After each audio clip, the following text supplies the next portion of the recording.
It's really strange to be saying this in the beginning of April, but the NCAA season is over and we got our official sample size of the top NBA draft prospect, and I figured I'd do a very fun and popular game where I compare most of these NBA draft prospects to players that they most resemble in the NBA or have played in the NBA. Now, I have to make a disclaimer before we start this exercise. Just because I compare a person to a player doesn't necessarily make him the next coming of that player. Like, Jimmer Fredette played very similar to Steph Curry, and he was compared to Steph Curry coming out of college, but his career didn't turn out to be like Steph Curry. So bear in mind, these comparisons are more about the way these players play, and maybe they could end up being better versions of those players, or they can end up being worse. Now, before we get started, guys, if you love basketball content even during these difficult times and you're new to my channel, please take a moment to like this video, subscribe, and turn on notifications to help the channel grow. I don't mean to sound a little pouty here, but every little bit helps, especially considering the fact that NBA content creators are currently struggling right now that the season's been suspended. Furthermore, if there's a comparison that you think I've absolutely missed, please let me know in the comment section down below and tell me how you would improve that comparison. Guys, I want to take a moment to talk to you about today's sponsor, which is Cove Audio, and the product we are promoting is the Commuter 2.0. And guys, you need to understand, I'm very into music festivals, so sound quality is very important to me.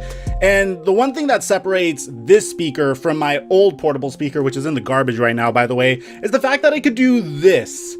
Dude, do you know what this means? It means that you could place one end of these speakers on one side of your room, the other end of this speaker on another side of the room, which creates really cool surround sound for your music. It has like 7 hours of battery life, which is pretty good for a portable speaker, but my favorite part of these speakers is the fact that they are water resistant, meaning you could separate these speakers, place them around your shower, which is something I love doing, by the way. Go into your shower and literally have mini music festivals without worrying about damaging the speaker. Furthermore, Cove is probably the most generous brand I've worked to since starting on YouTube, guys, because they're giving you a 65% discount when you use my promo code, which is TheFlightMike, or you could just go to the description down below and click the link. 65% off of these. Carry the one. Do the advanced calculus in my brain brings these speakers from $200 to $70. This is definitely worth the purchase. I'm going to leave a link to it in the description down below, and let's get to today's video. Now let's start out with RJ Hampton, and the player I'm going to compare him to is Dion Waiters, because like Dion Waiters, RJ Hampton has the ability to create plays for his teammates, although he kind of does so secondarily. His bread and butter is scoring, and he has a good size for a combo guard at 6'5", but he only averaged 2.5 assists per game overseas. He seems to be adept at running the pick and roll, and he will primarily be used as a scorer in the NBA and has the ability to heat up from shooting, although shooting isn't necessarily his best skill set, because RJ Hampton shot 29.5% from 3 overseas. I see him as a streaky scorer who can take over games or completely shoot his team out of games. Up next, we have Tyrese Maxey out of Kentucky, and the player I would love to compare him to is Lou Williams, because like Sweet Lou, Tyrese Maxey is undersized for a shooting guard at 6'3", but both players are better suited for shooting guard because of their limited abilities as playmakers. For this reason, Tyrese Maxey should be treated like Cole Anthony in the sense that he should only be drafted by a team that already has a playmaking point guard. Like Lou Williams, he is an exceptional scorer off the dribble who can not only beat you with his jump shot, but also finish in the paint. Maxey has an awesome floater and boasts an extremely versatile skill set for finishing at the cup. Up next, we have a player that is without a doubt my favorite player in this draft, and that's Onyeka Okongwu. Now, bear in mind, I went to UCLA, that's my alma mater, so saying this about someone that went to USC is saying something. The player I'm comparing him to is Bam Adebayo and Pascal Siakam, and this has to be my favorite comparison in this entire video because I was discussing on my Twitch stream last night how I was shocked at how much Bam Adebayo has developed since entering the league. Bam was selected with the 14th overall pick in the 2017 NBA draft and entered the league with a phenomenal physical profile at 6'9", 255 pounds,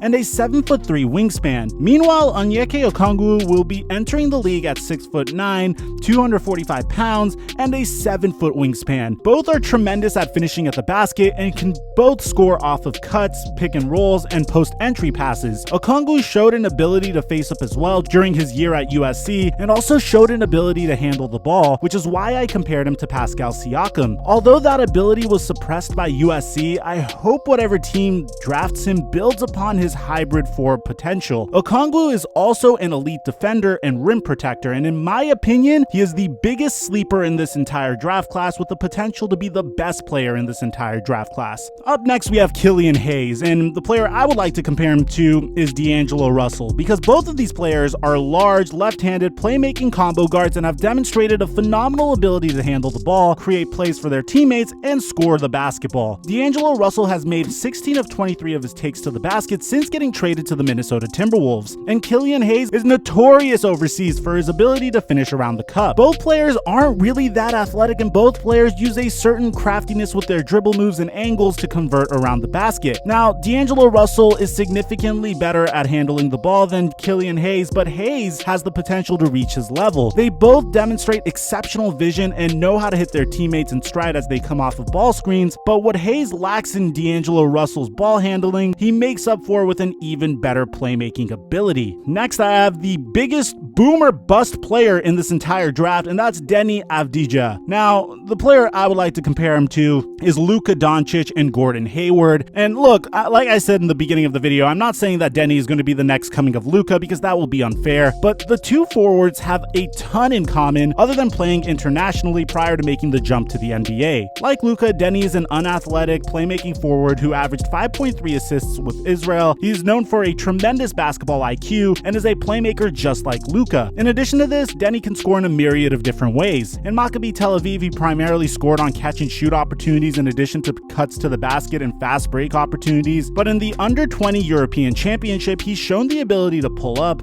score in the post, or attack off the dribble. Does that sound familiar to you guys? Now, he's 6'8", while Luka is technically 6'7", and if I were you guys, I would prepare myself for the plethora of analysts making this Luka Doncic-Deni Avdija comparison. But just because he plays a similar game to Luka and has a similar frame to Luka doesn't necessarily make him the next coming of Luka Doncic. Up next, we have Cole Anthony, and the player I would like to compare him to is a prime Ben Gordon. Now, when I say Ben Gordon, I'm talking about the Ben Gordon who was on his contract year with the Chicago Bulls. That guy was an absolute beast from outside the perimeter and showed the occasional ability to finish inside just like Cole Anthony. Like Ben Gordon, Cole Anthony is amazing at creating his own shot and hit 42% of his jumpers off of the dribble this year. Like 2009 Ben Gordon, he has the confidence to hit any shot around the perimeter and can double as an excellent decoy to run around screens as a catch and shoot guard. Anthony shot 48% when coming off of a screen this year, but sometimes that jump shot making confidence turns into basketball hubris. There are times where Cole Anthony gets tunnel vision and forces extremely difficult jumpers in traffic, which bodes the question of whether Cole Anthony can have an offense run through him after averaging 4 assists and 3 turnovers a game. Whoever drafts him should hopefully have a playmaking point guard to serve as Cole Anthony's foil. Up next, we have Obi Toppin, which is probably one of my favorite bigs in this draft. I'm very, very big on the forwards and big men in this draft, and the player I'm going to compare him to is Amari Stoudemire because they both physically look extremely similar with their broad shoulders and jump out of the gym explosiveness. They both have tremendous scoring potential that is fueled by their athleticism and strength and can both step back and hit jumpers. Like Stoudemire, Toppin isn't the most dominant defender. He's fairly slow when it comes to reacting on defense, and he might struggle to guard hybrid fours like Pascal Siakam, James Johnson, and Draymond Green. He only averaged 6 rebounds per game and 1.2 blocks per game this year, but his potential as a scorer makes him an absolutely tantalizing prospect. He led the country in dunks this year and shot 77% around the basket. He's an elite finisher who will be very difficult to contain in the pick and roll and the post. Next up, we have LaMelo Ball, and in my opinion, LaMelo Ball is Penny Hardaway mixed with Jason Williams. Got you guys there.